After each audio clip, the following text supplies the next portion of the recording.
Assalamualaikum warahmatullahi wabarakatuh. Telah sampai kepada saya sebuah video. Agak ramai yang forwardnya kepada saya, yang pada saya tak payah tanya kot. Sebab kita dengar pun kita dah tahu ia ciri-ciri mimpi yang palsu. Ia ciri-ciri kisah karut-marut yang boleh bakul sampahkan sahaja. Atau sebelah ni ada tasik, boleh baling dalam tasik sajalah ya. Tapi tak apalah. Memandangkan beberapa orang forward tanya betul ke, tak apalah. Saya mainkan, kemudian saya berikan ulasan, react dan kritikan. Al-Qadhi Abdullah Al-Baghdadi yang bermimpi melihat Rasulullah sallallahu alaihi wasallam musfarral laun, pucat mukanya. Ditanya, "Ya Rasulullah, kenapa mukamu pucat pasi, terlihat sedih?" Maka beliau alaihi wasallam menjawab, "Malam ini ada 1.500 umatku yang meninggal dunia, hanya 2 yang mati membawa iman. Sisanya mati dalam keadaan kufur." Kemudian yang mimpi bertanya, "Ya Rasulullah, kami yang banyak berbuat dosa, apa yang harus kami amalkan agar kami tetap terjaga iman kami sampai kami kelak mati?" Maka Rasulullah memberikan 1 lembar kertas. Bawa kertas ini, baca tulisannya. Siapa saja yang membacanya, kemudian menukilnya dan menyampaikan kepada orang-orang yang ada di sekitarnya, lalu disampaikan dan disebarluaskan, fahuwa minni, maka dia termasuk golonganku. Dan siapa yang mengetahuinya tapi tidak mau membacanya dan tidak menukilnya, tidak menyampaikan kepada orang lain, fa ana bari'un minhu wa huwa bari'un minni, maka saya terbebas dari dia dan dia terbebas dari saya, tidak akan dapatkan syafaat saya. Maka Al-Habib Abu Bakar mengatakan, baca ini setiap hari dan baca khususnya di setiap majlis di mana banyak umat Islam kumpul seperti ini. Maka pagi hari ini, dalam rangka meniatkan diri untuk menguatkan iman kita, menguatkan akidah kita, mari kita baca zikrul jalalah dan kemudian kita jadikan wirid setiap hari. Lalu kemudian Al-Habib Abu Bakar dalam satu majlis yang khusus, beliau meminta itu ditulis dan digantungkan di dinding, dijadikan azimah di rumah masing-masing. Qulu ma'i la ilaha illallah al-mawjud fi kulli zaman, la ilaha illallah al-ma'bud fi kulli makan, la ilaha illallah al-madhkur bi kulli lisan, la ilaha illallah al-ma'ruf bil ihsan, la ilaha illallah kulla yawmin huwa fi shan, la ilaha illallah al-aman al-aman min zawalil iman wa min fitnati syaitan, ya qadim al-ihsan kam laka alayna min ihsan, ihsanuka al-qadim ya hannan ya mannan, ya rahim ya rahman, ya ghafur ya ghaffar, ighfir lana warhamna wa anta khairur rahimin.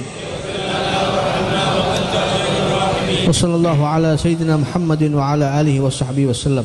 Alhamdulillahirabbil alamin. Assalamualaikum warahmatullahi wabarakatuh. Baiklah, kita sudah pun mendengarnya ya. Okey, jadi Habib-habib ni sebenarnya kan betul-betul memalukan Rasulullah sallallahu alaihi wasallam. Mereka ni mendakwa keturunan Rasulullah sallallahu alaihi wasallam, tapi mereka membawa cerita-cerita seperti ini. Macam yang kita dengarkan, mimpi jumpa Rasulullah. Kemudian kononnya setiap malam, ataupun malam ini ada 1,500 umatku yang meninggal dunia. Okey, hanya 2 yang selamat kerana mati membawa iman. Lainnya tu kufur. Maknanya Rasulullah ni sallallahu alaihi wasallam ketika zaman hidup baginda tak cerita habislah syariat Islam ini sampai tidak menceritakanlah apa-apa yang dapat menyelamatkan umatnya daripada kufur sehingga mereka ni mati dalam keadaan kekufuran. Tak habis ceritalah kan. Kan ini satu kesalahan dari sudut akidah bahawa kononnya Rasulullah sallallahu alaihi wasallam tak habis cerita syariat Islam ini. Tak habis cerita zikir-zikir tertentu yang perlu dibaca untuk menjaga keimanan. Sampai-sampai ada yang 1,500, bukan sikit je, yang mati kecuali 2 orang saja. Perkara seperti ini kita jangan pandang ringan sebab kita kena lihat secara tidak langsung mereka ni menuduh Rasulullah sallallahu alaihi wasallam tidak habis mengajar syariat Islam, tidak habis menyampaikan risalah yang Allah amanahkan kepada baginda, yang Allah tugaskan kepada baginda untuk menyampaikannya, yang ini risalah Islam.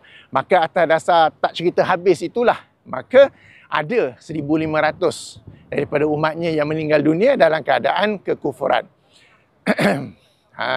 Sebelum ni saya ada buat video bagaimana Mufti Pulau Pinang pun ada cerita perkara yang hampir sama. Telah saya bacakan dalil-dalil yang berkaitan dengan hal ini dalam video tersebut ya. Okey, tak apa. Jadi antara ciri yang kita dapat lihat kepalsuan kisah ini, kepalsuan mimpi ini ialah apabila Rasulullah sallallahu alaihi wasallam menyerahkan kepada Habib yang memimpi itu satu lembaran kertas yang ada tulis zikir di atasnya. Kita dengar tu pun kita dah tahu itu adalah rubbish yang boleh dibakul sampahkan. Sebab Rasulullah sallallahu alaihi wasallam apabila mengajar, baginda tidak menulis apa yang baginda ingin ajarkan itu. Sebaliknya baginda menyampaikannya secara lisan. Okey? Tentang baginda boleh menulis ataupun tidak, yang itu memang terdapat perselisihan pandangan di kalangan para sarjana. Tetapi apa yang sabit, apa yang confirm ialah apabila baginda mengajar sesuatu, termasuklah bacaan-bacaan zikir, ialah baginda menyampaikannya secara lisan, bukannya secara bertulis. Dan kalau kita dengar mimpi itu, mula-mula kan Rasulullah sallallahu alaihi wasallam kononnya bercakap dengan Habib itu secara lisan, kan? Yang menerangkan ada 1,500 orang yang dari umatnya yang akan mati dalam kekufuran, kecuali 2 saja kan yang mati dengan imannya tu kan. Maka bercakap secara lisan. Tapi bila nak sampaikan zikir, tiba-tiba secara bertulis. Bertulis di atas kertas macam ni maknanya bukan Rasulullah lah tu. Okey, setan mana entah yang menyerupai Rasulullah. Maka si Habib itu menyangka itu adalah Rasulullah. Memang syaitan tidak dapat menyerupai exactly Rasulullah. Syaitan boleh saja menyerupai mana-mana pak Arab yang lain, pakai jubah, pakai serban, naik unta, lalu orang yang bermimpi itu yang menyangka itu adalah Rasulullah. Padahal syaitan hanya menyerupai mana-mana pak Arab yang ada. Okey? Jadi jangan salah faham hadis itu. Banyak orang ambil hadis itu, kalau aku mimpi Rasulullah, confirm Rasulullah. Bukan. Syaitan datang dalam mimpi sebagai entah siapa-siapa, entah kamu yang kata itu Rasulullah. Syaitan tidak datang dalam mimpi sebagai Rasulullah. Syaitan datang sebagai mana-mana pak Arab mana entah, muka Habib mana entah, kamu yang kata itu Rasulullah. Maka aku telah bermimpi berjumpa Rasulullah. Okey. Jadi ciri kepalsuan mimpi itu ialah apabila Rasulullah menulis zikir atas kertas. Macam kita, orang kita pula menulis zikir atas kertas kan. Kemudian ni macam biasalah yang surat berantai tu kan. Sesiapa yang membacanya, menukilnya, menyebar luaskannya, maka dia daripada umatku. Sesiapa yang tak buat tu, buat yang sebaliknya, membiarkan saja, maka aku berlepas diri daripadanya, tak mendapat syafaat daripadanya. Ini macam surat rantai yang biasa kita dapat tu. Okey, itu lagi ciri-ciri kepalsuan.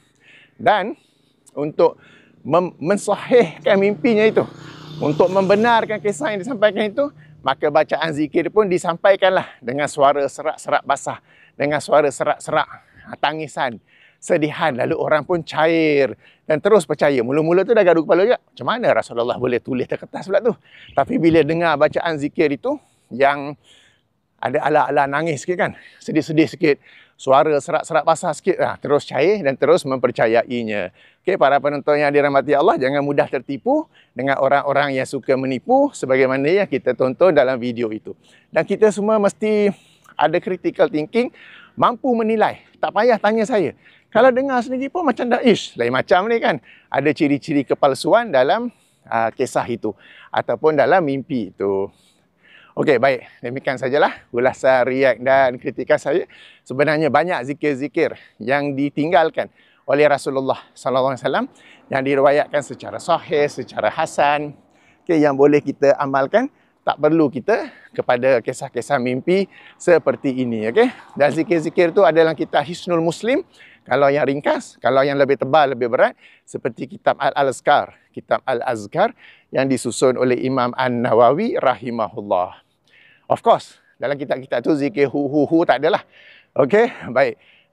Saya tutup dengan subhanakallahumma wa bihamdika asyhadu an la ilaha illa anta astaghfiruka wa atubu ilaika. Assalamualaikum warahmatullahi wabarakatuh. Sambil berjalan, bila jalan buat video, kita tengok ya, heart rate saya ikut jam Huawei ni 129. Nak tunjuk tak nampak pula kan. Jadi sambil bersenam buat video. Sebab bila jalan, sambil tu kena cakap, memang heartbeat akan naik, heart rate akan naik. Macam dalam kes ni 129 heart rate saya ya. Okey, itu sebagai selingan saja. Sebab kadang ada orang hairan, kenapa buat video sambil berjalan? Kenapa buat video termengah-mengah? Sebagai manusia biasa, sambil berjalan, saya brisk walking, jalan laju, of course, akan ada nafas yang macam laju, yang macam terbengah-mengah. Sebagai manusia biasa kan. Tapi bolehlah juga cakap, kalian yang nak merungut, kalau ada segelintir yang merungut tu, cuba jalan, buat video, bukan video biasa-biasa, tapi video react. Okay? Yang ada ciri-ciri ilmiah di dalamnya. Ya? Baik. Okay. Dah bagi salam tadi kan? Okey.